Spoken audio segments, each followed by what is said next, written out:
All right, guys, we're live here. Um, I'm doing this for the first time from the telephone here, so I hope it comes out all right. Um, I want to talk to young boxers for a few minutes about uh, uh, what you listen to and what's going on in boxing, uh, in U.S. amateur boxing today. Young fella, if you haven't gotten it figured out yet, let me be blunt about it. I'm going to take these glasses off till I have to look down at the chat, um, and be very blunt about this. With concerns to U.S. boxing, we suck. Okay? There's no other way to look at that. We literally suck, and U.S. amateur boxing is awful. It is awful. You go look at what Boxing USA is putting out. It's junk as far as giving logist and general guidelines to help trainers train. Damn terminology with these people suck. They're inventing words out of nowhere. And U.S. boxing is just awful right now. And we've got to think about what we're going to do about it.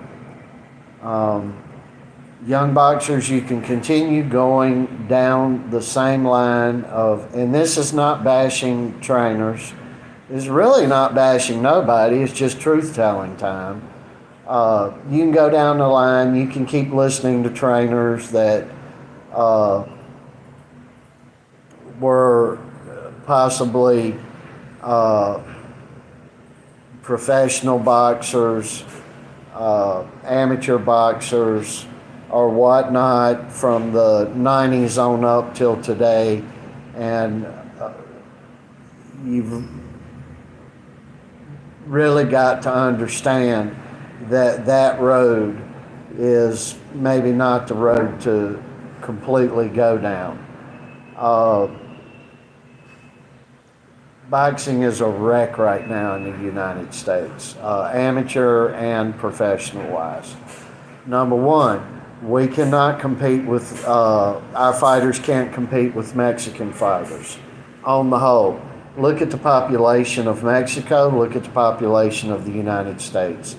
The figures will tell you different, but I'm convinced that there's about 362 million people in America and not 320 or whatever they're saying. We've got all these people. Look at the population of the Great Britain. Look at the population of Mexico. Look at the population of a lot of these countries. Look at the population of the Ukraine and other Eastern European nations. They're like this, and our population's like this. And we used to own boxing.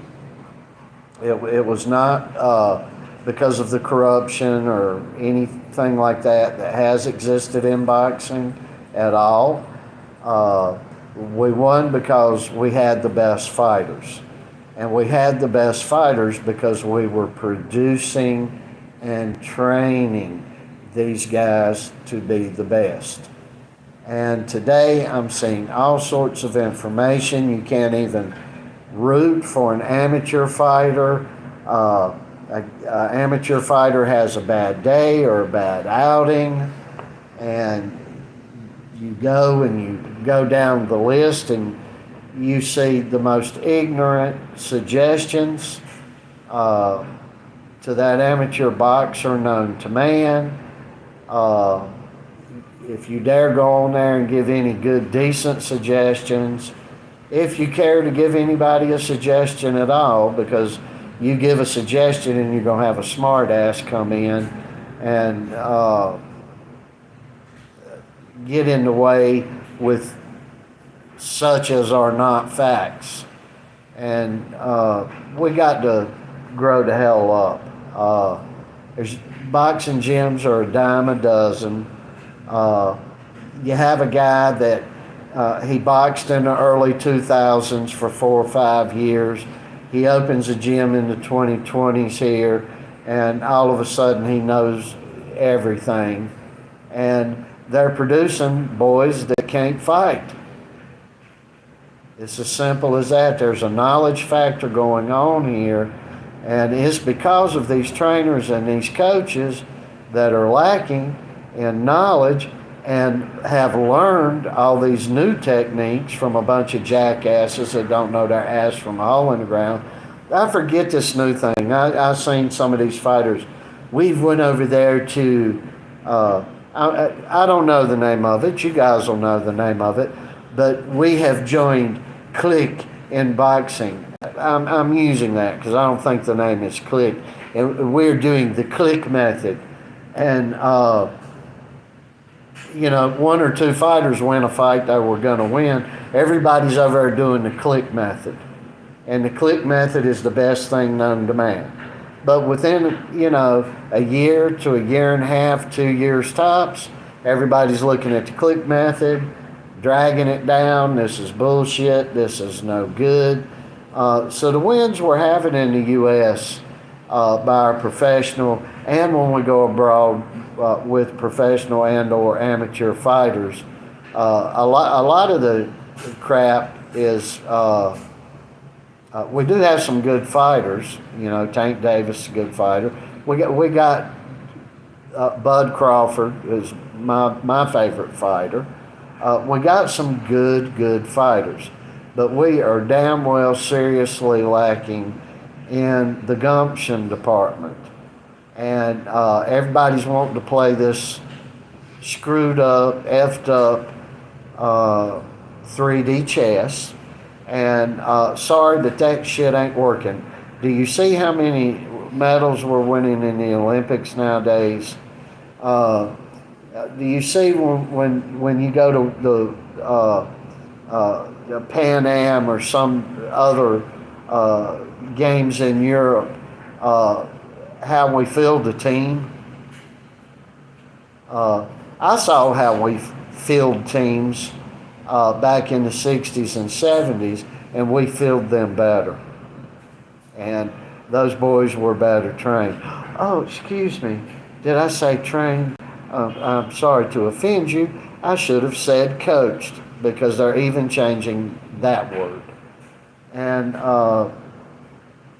so basically what I'm saying to you young amateur boxers is you get the horse blinders off, look at everything that's going on around you, and when an old man speaks, what I do is shut my mouth and listen. And to the rest of you well-wishers out there that have all this knowledge that has produced nothing except going downhill in boxing training and boxing science and everything else, before you listen to those guys, listen to the old guy. That might be the edge you need to win a gold medal. It might be an edge you need to win a local tournament, because everybody else is doing the same doomed to failure things. Nothing really is being innovated.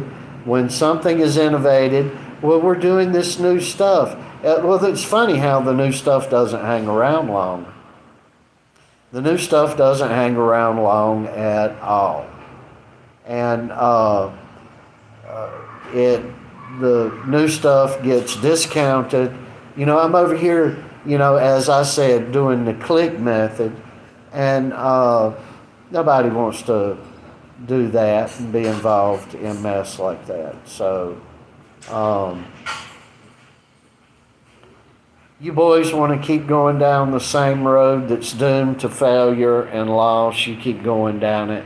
if you want to listen to those whom have produced nothing but doom and failure, you go down that road. Because I'm telling you, while you're sitting there talking about the neutron and electron in the meal you're eating, that poor Mexican down there outside of Mexico City is working his ass off and coming to beat the hell out of you. And when he gets to you, you will get your ass beat. And that is what has been happening over the past 25 years to U.S. boxing. And it will continue to happen. And that's just what will continue to happen. Failure produces failure every single time. Instead of getting down to the bare bones and doing the hard work, building the power that a lot of guys today say you can't build, which is hogwash and bullshit. So instead of building the power and doing this or doing that, you're looking for the edge. And amateur boxers, if you are going to have a future in professional boxing, the pity-patty bullshit that you've probably been taught to do to win on points is not going to work against big, strong men that you will face professionally. You've got to keep in your head that amateur boxing is a boatload of way different than professional boxing.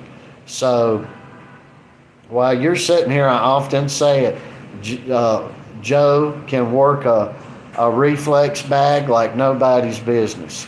But that's playtime, folks. That's what we do, playing. Everything extreme that you think you're doing that is extreme and you so tough and you got all the edges and you're going a program and you're going from step 1 to 63 and you're on step 28 right now, you can ball that shit up and throw it in the garbage. I'm so sick of what I am seeing in boxing training today. Sick to death of it. And young boxer, you're winning in spite of the training you're getting more than likely. And I'm not saying everybody's bad trainers. I'm not doing that. I'm calling out probably 50% of the bullshit that I am seeing. And like I was saying before, oh, this guy boxed from 1997 to 2000.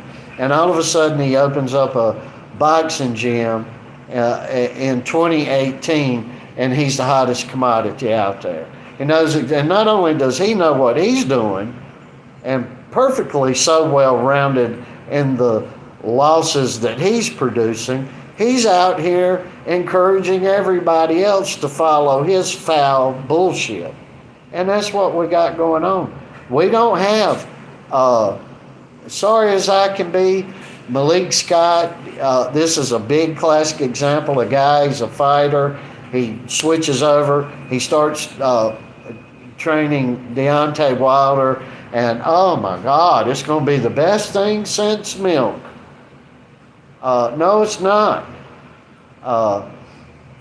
People aren't going after these older trainers that are proven that can train them. And people aren't even going to work with these older trainers.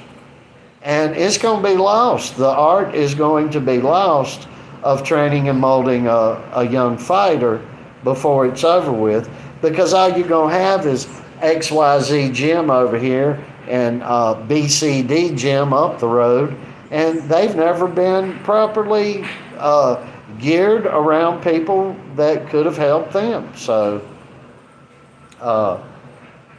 boxing is sucking right now. It is sucking, and I don't give a damn who this offends. If you are offended by what I'm saying, you damn well need to be offended. And this is producing softer kids. Kid got his tooth knocked out week before last. It happened to be Joe to knock the kid's tooth out. He's playing patty cake with the guy. The tooth comes doling out. where he's weak boned from where he damn boy ain't drinking enough milk, which I told him months ago he needed to do, and no heart. Got his tooth fixed, came back a week later, had to take over a week off for that shit to heal up. Comes back in the gym and all of a sudden can't do a push-up or a sit-up no more, going, ugh, ugh, doing what Mike Tyson said Tyrell Biggs did, making woman noises and woman's gestures in the gym. Can't be away for a week and come back and done lost everything, and then don't have the heart and come back for a day and decide they can't handle it and don't come back the next day. So I'll tell you what I do. I don't train for money, so therefore when a kid is not doing what a kid needs to be doing, like showing up, the kid's gone. And it was unfortunate, and I had to tell this kid today. I had to tell him, you're gone. And he's gone. And what I told him was, you go down here to the league boxing that produces another group of failed Olympians, failed non-medaled Olympians. That's where he needs to be, down there where they have no heart, where they're not willing to work as hard. We put a video out today. I'm going to probably add some stuff to it. We're just doing a simple back workout and literally obliterating. We've taken one thing that the Olympic Boxing Committee puts out, one thing, and all of the back training. We take one thing, which happened to be a Superman plank. Everything else we're doing is way more intensive than anything they're doing. And it's like they don't know what to do. It's like they're scared to push a kid. It's like, let me go get a trainer that won't make me jump rope and it won't be so hard on me in the United States. And you wonder why we can't field people that can compete with Mexican fighters, that can't compete with Ukrainian fighters, that can't compete with UK fighters in the UK. You got to tell a kid you're gone. And when you don't have trainers and you have coaches in there that, because they don't want to be called trainers, they're coaches that are coddling these kids. We will never put out big bad boy winning Olympic teams any longer. And that's a lot of the problems that we got going on here. Boatload of the problems. And look, it takes a lot out of me to come on here, put a video up, ragging the system. But young amateur boxers, I want to tell you, it's getting to a point you're not going to have anyone to train you that has went through severe school. I'll call it severe school over old school. I'll call it proper school over new school coddling. And if you think you're going to get into boxing and just keep going with it year in, year out, and not have a tooth knocked out and win a world championship, you've lost it. It's not clear thinking. And I'm going to put some glasses on and look at a couple of comments we got here. All right, in one of them, I'm sorry I don't understand it. I believe it's in Hindu, but much goodness to you. Benjamin's on here. Hey, Benjamin, much love to you, bro. You live in Wales, and I didn't know that you were near from Joe Calzaghe. Boy, that's the coolest thing in the world. That is so cool. The claim to fame I got right now is Joe goes to the same school in a homeschooling venue as Roy Jones Jr.'s youngest kid right now. So I'm real happy with that. But Joe does it in a homeschooling.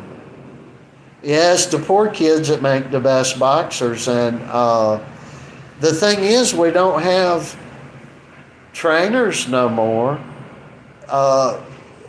that can be as tough with the poor kids as they need to be. And I don't mean pushing a poor kid to death. You know me better than that. But what I'm in the United States, we don't even have that no more. We don't have trainers that are standing up, pulling kids off the streets, and really digging in and giving them that hard, dictated discipline that we used to give in the United States that produced so many great, great boxers. And we don't have none of that. You still have that in the UK. And that's why you guys are holding so many belts right now. And I don't know what the population of the UK is, but I was just saying earlier that I truly believe that the population of the United States is skewed to be lower because of illegal immigration. I think we're sitting on a minimum of 360 to 363 million. So I know that population's a lot more than, let's say, of England, just the specific land mass that's England. And the UK, I would assume. I assume it's way a lot larger. And we're just not, for the people that we have per capita, we're not doing anything anymore. And it's just very sad. And you dare try to give some knowledge to some of these kids, and not only would a kid not listen to you, weaker-minded trainers in the United States that really are not. This is why when we have somebody come fight any of your champions, they're met with a loss or early stoppage. And that is exactly what's been happening with American fighters that have went in the heavyweight division that have went to fight your guys. Your guys have been stronger, better conditioned, just the whole spectrum. And we have been stopped by early stoppage or by quitting. And these same trainers are the ones that'll come on and they'll start blasting somebody like me or some of these older guys that are telling the truth, and they think, well, you guys just don't know what you're talking about. Everything's new today. This has passed you by. And my contesting is that it's all passed them by. It really ain't passed them by. They were never at the bus stop. They ain't even made it to be passed by. And that's my thoughts.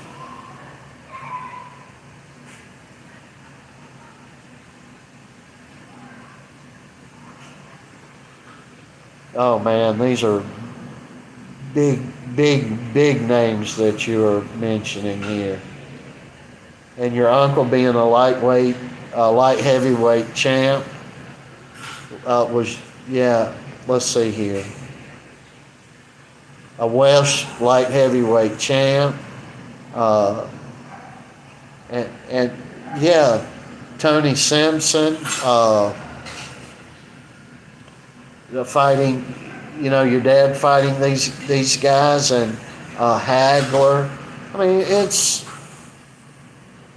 so obviously, I don't know how old you are, but obviously you're around people that are, I'm sure, way smarter than I am with concerns to boxing.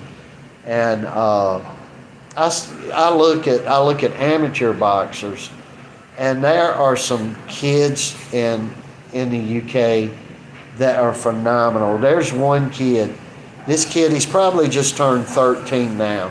This kid's 6 foot tall, fast, and has a great punch, and he's there every day. And these guys that are training him and bringing him along are excellent. I just can't remember the boy's name. He's a guy to look out for. And really, in the U.S., we don't really have anybody to look out for. We've got a guy that Joe really likes a lot. He's a heavyweight. He's coming along. His name is Richard Torres, but he's not going to. I'll be shocked if he wins a minor belt. Saul Hoopla, he won a silver medal in the last boxing Olympics, and he's coming along. He's moving slow, which I do agree with. You can move slow, got no problem with that, but it just looks like he's social media more than he's even training or doing what he needs to do. But I like the man. Torres is a very nice, good gentleman in my book. I will do that. I will go right to Mr. Wayne Bennett, and I will look. I will definitely look. And you missed it earlier. I was just really talking about the boxing going downhill in the U.S. And boxing's going uphill in the U.K. It's going uphill in Mexico. It's going uphill in all of Eastern Europe. And but one place where it's going down is in the United States.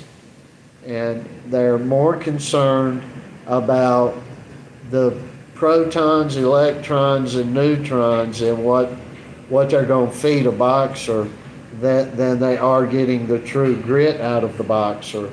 And they wonder why when we go to the UK, it's early stoppage, that we quit.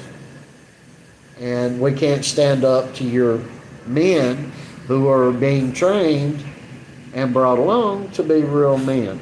And we've got a lot of work to do. We've got a lot of work to do.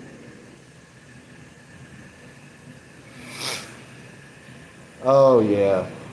Yeah. We are a long way from those days. And I'm so old, I know a lot of the people that were with Larry Holmes when Larry Holmes was actually a professional fighter, but he was working with the Ali camp. And Larry Holmes was beat up every day, not by Ali, but he was a very small heavyweight. And they said his legs were too small. They said his arms were too small. He wasn't big enough. And when he started out, he was a lot lighter. But they worked with him, and he kept going back. And Larry worked his way to the top. So a lot of people don't like Larry Holmes, but Larry was a worker, and he didn't give up. And that's what you guys are doing in the UK. You're not giving up. You just keep going along and motoring it.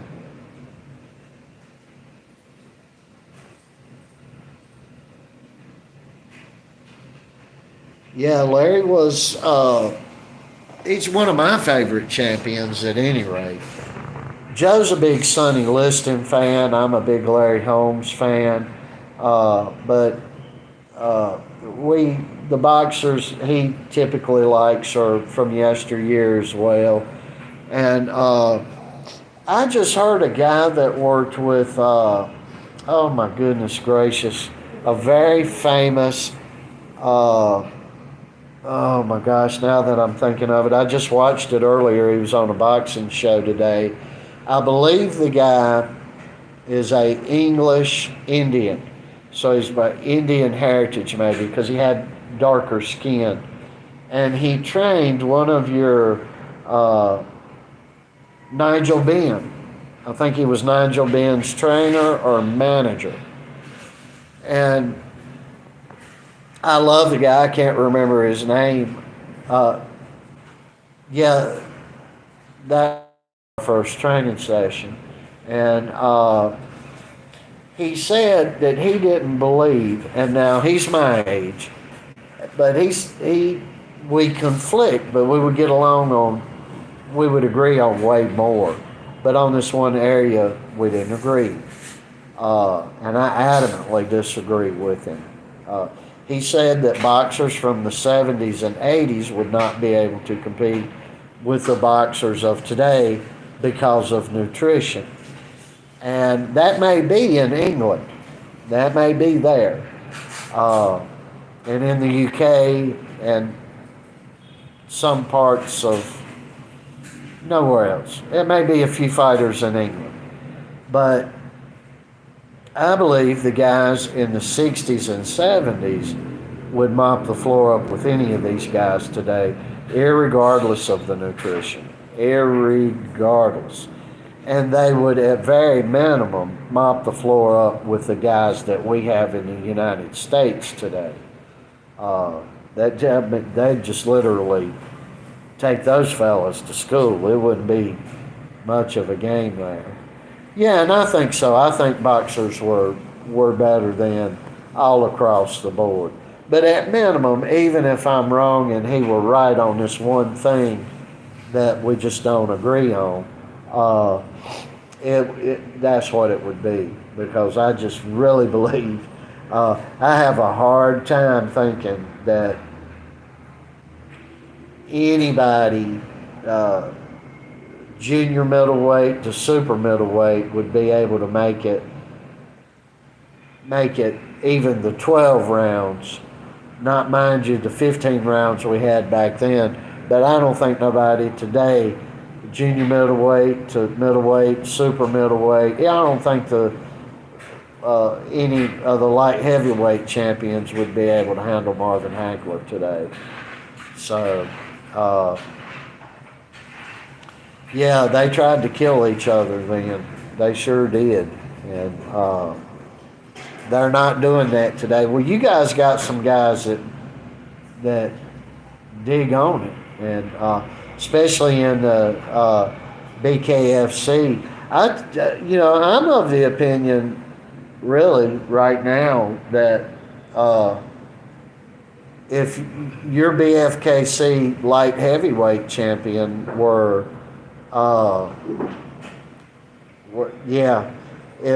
if Danny were younger and in the motivation and going real good, and he went up against any of these guys today, he'd knock them slap out in regular boxing, much less BKFC.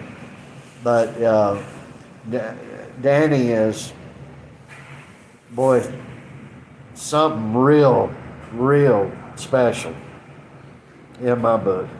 I just love that man to death, and I don't to come up pushing the age that he is and be doing what he's doing, remarkable. And they don't make them like that no more. And I think as an old man, that's what's tripping my trigger more than anything. It's just really getting to me really bad.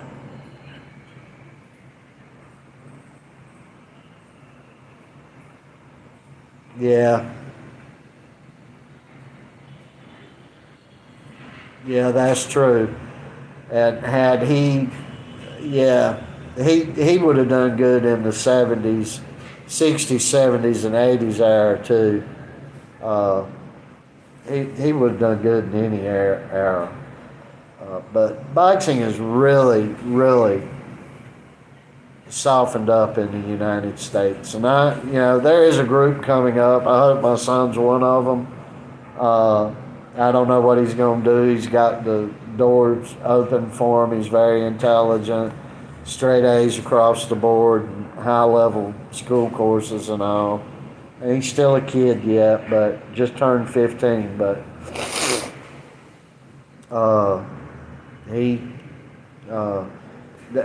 there's some other kids that are coming up too that I'm starting to feel sorry for some of these guys today that are sitting on top, because they're going to be getting older in 5 or 6 years. These boys are going to be coming up, and they ain't going to know what got a hold of them. So Anyway, I'm going to have to run. Thanks everybody for that jumped on. I hope you heard me and saw me okay. I'm not a good talker. I'm not very eloquent, and uh, and all that, but I try. Thank you so much. Yeah. And we love Matt to death too. We love Matt to death too. Uh, those are two guys, Danny and Matt. We watch them all the time. Uh, as a matter of fact, Matt just put something out, I believe, earlier today, which may have been last night to you guys, or really, really early in the morning for you guys. That I need to go back and look at because I didn't get to see it. So, but much love, and hope I've made some sense in this video. Hope some people watch it, and really I hope the younger lads that are looking, the boys that are looking today, go back and look at some of what these older trainers from yesteryear, what they were doing with these guys. You're lucky a lot of the Super 8mm stuff is put out on YouTube now, or what some of these guys were doing. And the most ridiculous looking thing that you may see a guy from yesteryear doing, maybe the thing you need to be doing, it may be that little inch forward that you need that may help you in some areas. So never discount yesteryear. Much love to everybody. Thank you, Benjamin. And we will see all you guys later. And we'll try to figure out how to turn this thing off. And much love to everybody. Thank you so much.